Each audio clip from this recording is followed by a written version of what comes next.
Okay, in fact ये काफ़ी बड़ा पॉइंट कहा आपने ताहिर जी। मतलब आपको लगता है कि हम प्रोन हैं, हम पॉसिबल, अगर आप देखें एफआईज लिक्विडेशन के, एग्जिट के टारगेट हो सकते हैं, और ऐसे में आप कितना डाउनसाइड दिख रहे हैं। और अगर एक रिटेल निवेशक है, I mean whether it's directly comes to equity market या फिर म्यूचुअल फंड के थ्रू चेस करता है, तो अगले 3-4 महीने वो मार्केट्स को कैसे अप्रोच करे, कितना डिप्लॉय करे, कितना नहीं डिप्लॉय करे, या किस पर ज़्यादा फोकस करे, एरियाज टू सो फोकस जहां पर वाकई थोड़ा सा बाइंग करनी चाहिए।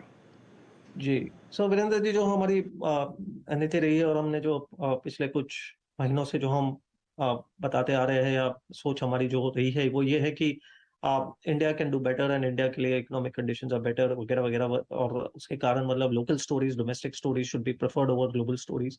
और वो एक तरीके से काफी हद तक पैन आउट हुआ है, और हमने कुछ ऐसे डोमेस्टिक सेक्टर्स में अच्छा खासा अपसाइड भी देखा है, चाहे वो ऑटोज हो या कंज्यूमर डिस्क्रेशनरी हो या चाहे इंडस्ट्रियल्स हो या इवन बैंक्स की हम बात करें, तो हमने सब में ठीक ठाक सा आउट परफॉर्मेंस हमने देखा है और परफॉर्मेंस आते हुए देखा है। सो लेकिन एक हद तक मतलब जस्टिफाइड है। Beyond a particular point valuations एक इंपॉर्टेंट पैरामीटर होती है, तो मुझे लगता है कि शॉर्ट टर्म में वो एक जो रोटेशनल ट्रेड है वो शायद पॉसिबल है, जहां से मतलब डोमेस्टिक स्टोरीज को थोड़ा अंडर एम्फसाइज करके ग्लोबल स्टोरीज वापस एक बार थोड़ा उछाल दिखा सकती है।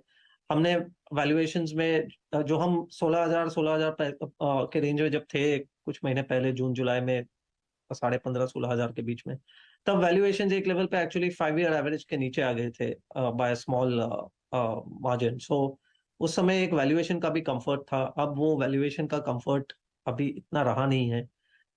मिड कैप्स ने अच्छा खासा आउट परफॉर्मेंस दिया है even over large caps in India, तो कुछ हद तक मुझे लगता है कि डाउनसाइड की पॉसिबिलिटी इंडिया के लिए शायद खुल सकती है। एंड क्यों हो सकता है वो, इसलिए हो सकता है कि जैसे मैंने कहा वहां पे मार्केट्स बहुत बीटन डाउन है। दूसरा ये कि मतलब यू कुड सी जो रिसेंटली हमने आउट इनफ्लोज देखे वो वापस कुछ हद तक आउटफ्लोज में कन्वर्ट हो सकते हैं। तो एक रोटेशनल ट्रेड के हिसाब से एक मुझे इस लेवल पे थोड़ा मार्केट से थोड़ा कॉशियस रहने की मुझे लगता है जरूरत है। Maybe we still have a lot of resilience. Growth in India is still going to be much better than other countries. लेकिन कैन वी करेक्ट बाय 7-8-10%? वो एक तरीके का डाउन साइड क्या वापस एक बार खुल सकता है? That is quite possible. इस प्रश्न के उत्तर से मेरे को ये क्लियर कहीं ना कहीं व्यू मिला था जी कि लॉजिकल जो पैसा है, I mean the money which ceases the best risk reward ratio, वो शायद बीट एंड डाउन को बाय करे। जी, ठीक है। अब ऐसे में जो बीट एंड डाउन का जब ख्याल आता है, तो मेरे ख्याल से आईटी का जिक्र सबसे पहले कौन था आपके जहन में? कल हमारे साथ इसी कार्यक्रम में एक विशेषज्ञ थे बिग मार्केट वॉइसेस की कड़ी में, जिसमें आप हैं। वो कहते हैं जनाब हम आईटी को छू भी नहीं रहे हैं, एक रत्ती भर अगर आप देखें पैसा नहीं लगा आईटी में। आप क्या कहते हैं जब आप कहते हैं कि भाई मैं sensible money beat and down stocks को, इंडिसेस को चेस करेगी, तो आईटी कहाँ पर है वहां पे? तो करीब एंड ऑफ 2021 में हमारा ये मानना था कि IT is very overheated. And हालांकि हमें ग्रोथ में इतनी ज्यादा दिक्कत नहीं दिख रही थी, लेकिन एज वी ऑल नो कि कुछ एट द मार्जिन कुछ रिस्क डेफिनेटली नोटिस में आ रहे थे। एक तो ये था कि वेज कॉस्ट बढ़ रहे थे, चर्न बढ़ रहा था, एट्रिशन बढ़ रहा था।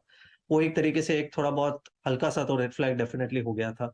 और वैल्यूएशंस कुछ ऐसे जोन में चले गए थे कि मतलब देवर हमारे हिसाब से मतलब देवर जैसे हम कहते हैं कि 2 स्टैंडर्ड डिविएशन अबव एवरेज, उस दिशा में मतलब वहां पे और हमें तब इतना इस बारे में हमें बहुत ज्यादा अंडरस्टैंडिंग नहीं थी कि ग्लोबल मॉनेटरी पॉलिसी किस तरह से शिफ्ट होगी, लेकिन क्लियरली वैल्यूएशंस ये फ्लैग ऑफ कर रही थी कि कहीं ना कहीं इंक्रीमेंटल रिस्क टेक सेक्टर में बन रहा है। और हमने देखा उसके बाद कैलेंडर ईयर 22 में सेक्टर ने काफी हद तक अंडर परफॉर्म किया है, लगभग करीब करीब 25% से ज्यादा अंडर परफॉर्मेंस दिखाई दिया है।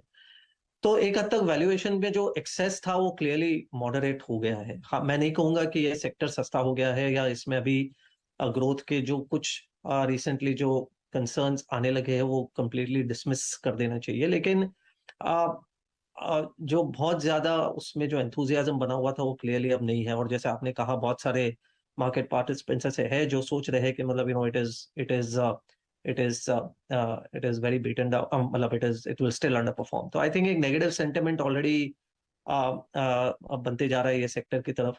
मुझे लगता है कि थोड़ा बहुत प्रेशर ग्रोथ पे जरूर रहेगा, लेकिन ये एक सिर्फ फिर भी एक ऐसा सेक्टर है जहाँ पे underline fundamentals long term basis पे काफी स्ट्रांग है।